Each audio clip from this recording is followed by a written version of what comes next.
Assalamualaikum warahmatullahi wabarakatuh. Perkenalkan, nama saya Putri Nadia Azhara dari kelas 11 IPA 3, nomor absen 28.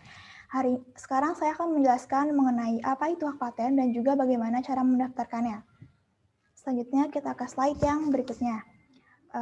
Apa itu haki dan juga hak paten? Haki adalah hak atas kekayaan intelektual atau disebut juga hak eksklusif yang diberikan suatu hukum atau peraturan kepada seseorang atau sekelompok orang atas karya ciptanya. Nah, sedangkan hak paten itu sendiri adalah hak eksklusif inventor atau invensi di bidang teknologi untuk selama waktu tertentu melaksanakan sendiri atau memberikan persetujuan kepada pihak lain untuk melaksanakan invensinya. Nah, hak paten itu sendiri memiliki batas waktu selama 20 tahun. Setelah itu, invensi yang dimaksud akan menjadi milik umum dan dapat dimanfaatkan oleh siapapun tanpa perlu izin dari pemegang paten. Selanjutnya, gimana sih cara kita mendaftarkan hak paten? Nah, berikut ini akan saya jelaskan alur pengajuannya, yaitu yang pertama, kita mendaftarkan permohonan ke Direktorat Jenderal Kekayaan Intelektual dengan melengkapi beberapa persyaratan sebagai berikut, yaitu spesifikasi paten yang meliputi judul invensi, gambar dan uraiannya, serta penjelasan tentang batasan fitur apa saja sih yang dinyatakan baru dan inventif oleh inventor sehingga layak mendapatkan hak paten. Dan juga kita harus melengkapi formulir permohonan rangkap 4 dan juga biaya pendaftaran sebesar Rp750.000. Nah, jika sudah melengkapi persyaratan formil dengan jangka waktu 3 bulan setelah tanggal terima, kita juga membutuhkan surat pernyataan hak atau surat pengalihan hak, surat kuasa jika permohonan diajukan melalui kuasa.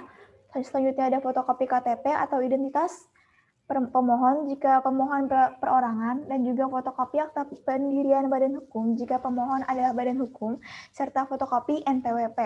Nah, langkah selanjutnya itu adalah pemeriksaan oleh Ditjen KI. Nah, setelah pemeriksaan itu ada masa pengumuman. Nah,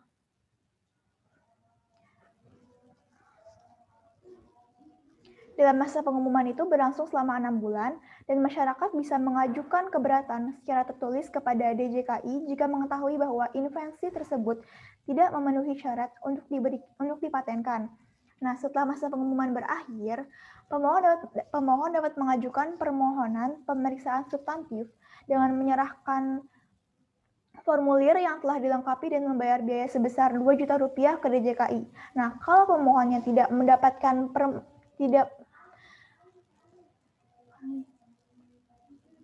jika pemohon tidak mengajukan permohonan pemeriksaan substantif dalam 36 bulan dari tanggal penerimaan, maka permohonannya dianggap ditarik kembali dan invensinya menjadi milik publik. Nah, dalam pemeriksaan substantif ini, pemeriksa paten akan menentukan apakah invensi yang dimohonkan paten tersebut memenuhi syarat substantif sehingga layak diberi paten. Nah, dalam waktu paling lambat 36 bulan sejak permohonan pemeriksaan substantif diajukan, pemeriksa paten sudah harus memutuskan apakah akan menolak ataupun memberi paten. Terhadap invensi yang diberi paten, diberikan sertifikat hak paten. Nah, pemohon yang permohonan patennya ditolak dapat mengajukan banding ke Komisi Banding Paten yang dapat berlanjut ke Pengadilan Niaga hingga kasasi ke Mahkamah Agung. Jika pemohon menerima penolakan ataupun upaya hukum yang diajukannya berujung pada penolakan, maka invensi tersebut menjadi milik publik. Selanjutnya adalah hal-hal yang wajib diperhatikan. Setelah mendapatkan haknya, pemegang hak paten berkewajiban untuk membayar biaya tahunan pemeliharaan paten sampai dengan tahun terakhir masa perlindungan. Loh, emangnya kenapa sih? Nah, karena kalau pemegang hak paten tidak membayar biaya pemeliharaan selama 3 tahun berturut-turut, maka paten akan dianggap batal demi hukum. Nah, sekian dari saya. Terima kasih. Wassalamualaikum warahmatullahi wabarakatuh.